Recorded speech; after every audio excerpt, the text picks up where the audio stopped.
नमस्कार दोस्तों, मैं हूं दीपक उपाध्याय और आप मेरे साथ देख रहे हैं द दीपक उपाध्याय शो। आप जानते हैं कि चांदी बाजार से गायब हो गई है। अगर आप बाजार जाएंगे और फिजिकल चांदी मांगेंगे तो जो आज का भाव चांदी का है उससे प्रीमियम पर आपको या तो चांदी मिलेगी, और अगर थोड़ी आप क्वांटिटी ज़्यादा मांगेंगे तो चांदी आपको शायद नहीं मिलेगी, क्योंकि दुनिया भर में चांदी के लिए हाहाकार मचा हुआ है और फिजिकल चांदी बाज़ारों से लगभग गायब हो गई है। झावेरी बाज़ार से लेकर दिल्ली के मालीवाड़ा तक चांदी की डिमांड बहुत ज़्यादा है, और ख़ासकर बार और जो बिस्किट होते हैं चांदी के, उनके मिलने में बहुत ही कठिनाई हो रही है। और इसकी वजह क्या है आप जानते हैं? इसकी वजह है चीन, क्योंकि चीन ने बाज़ार में चांदी की जो डिलीवरी थी अंतर्राष्ट्रीय मार्केट में, वो काफ़ी हद तक रोक दी है। दुनिया में चीन तीसरे नंबर का ऐसा देश है जो चांदी उत्पादन में सबसे ज़्यादा आगे है।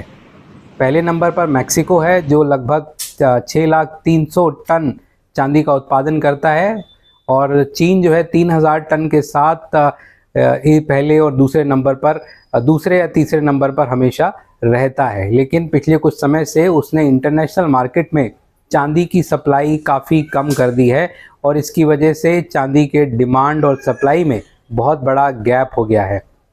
एक अनुमान के मुताबिक चांदी की जो डिमांड है वो इस साल लगभग 35,700 टन रहने वाली है, जबकि सप्लाई जो है वो सिर्फ 31,000 टन के आसपास ही है। यानी कि जो गैप है वो करीब 4,700 टन का है, जिसको पार पाना बहुत मुश्किल है, क्योंकि ये बड़ा गैप है।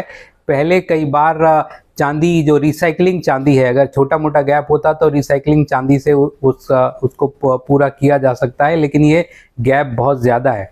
और इसके पीछे सप्लाई डिस्टर्बेंस के अलावा जो एक बड़ा वजह है वो ये है कि जो इंडस्ट्रियल डिमांड है चांदी की वो बहुत ज़्यादा बढ़ गई है। चांदी की डिमांड इलेक्ट्रिक व्हीकल और सोलर पावर प्लांट्स की वजह से काफ़ी बढ़ गई है, क्योंकि इन दोनों सेक्टर में बहुत ज़्यादा तेज़ी आ रही है। हर देश अपने यहाँ सोलर प्लांट लगा रहा है और इसकी वजह से चांदी की डिमांड बढ़ी है। इलेक्ट्रिक व्हीकल की डिमांड भी बहुत तेज़ी से बढ़ रही है। साथ ही साथ मोबाइल और जितने भी इलेक्ट्रिक डिवाइसेस हैं उसमें भी चांदी का उपयोग काफ़ी बढ़ गया है, खासकर डेटा सेंटर्स में। इसकी वजह से चांदी, फिज़िकल चांदी जो चांदी हाथ में लेते हैं या जो इंडस्ट्रियल यूज़ के लिए ख़रीदते हैं, इलेक्ट्रॉनिक चांदी नहीं, क्योंकि इन्वेस्टमेंट के लिए इलेक्ट्रॉनिक चांदी भी लोग इस्तेमाल करते हैं, ख़रीदते भी हैं, लेकिन जो फिज़िकल चांदी है उसका डिमांड काफ़ी बढ़ गई है। जहाँ तक भारत का सवाल है, भारत चांदी का उत्पादन बहुत लिमिटेड करता है। करीब 700 टन के आसपास का उत्पादन होता है, वो भी एक ही कंपनी है हिंदुस्तान जिंक वेदांता ग्रुप की, वो इसका उत्पादन करती है लगभग 95%। बाकी 5% और छोटी कंपनियां जो हैं वो उत्पादन करती है चांदी का। लेकिन बड़ी बात यह है कि भारत चांदी की डिमांड में नंबर 1 है। भारत में हर साल लगभग 9,000 टन चांदी की डिमांड होती है और ये विश्व में सबसे ज़्यादा है।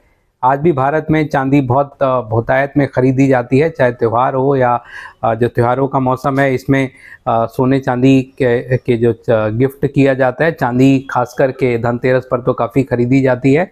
लेकिन आने वाले वक्त में चांदी की डिमांड ऐसे ही बढ़नी है, जबकि जो सप्लाई साइड है वो बहुत तेज़ी से नहीं बढ़ेगी, क्योंकि अगर कोई भी माइन नई शुरू होती है तो उसमें 4 से 5 साल का वक्त लगता है, और उसका जो प्रोडक्शन पीक है उसको आने में भी समय लगता है। अगर अभी से ही चांदी की जो माइंस हैं वो अगर शुरू की जाए तो उनके प्रोडक्शन में 4 से 5 साल लगेगा ही। या अगर कोई चांदी की माइन बाई चांस प्रोडक्शन में आने वाली हो तो उसको भी अपने पीक तक पहुंचने में टाइम लगेगा। लेकिन जो डिमांड है वो इतनी तेज़ी से बढ़ रही है कि सप्लाई फ़िलहाल पूरा होना मुश्किल है। इसलिए चांदी की बजाय जो इंडस्ट्रियल यूज़ है हो सकता है किसी और मेटल पर चले जाए, लेकिन आने वाला वक्त जो है मेटल का है, और मेटल काफ़ी डिमांड में आने वाले टाइम में होने वाले हैं।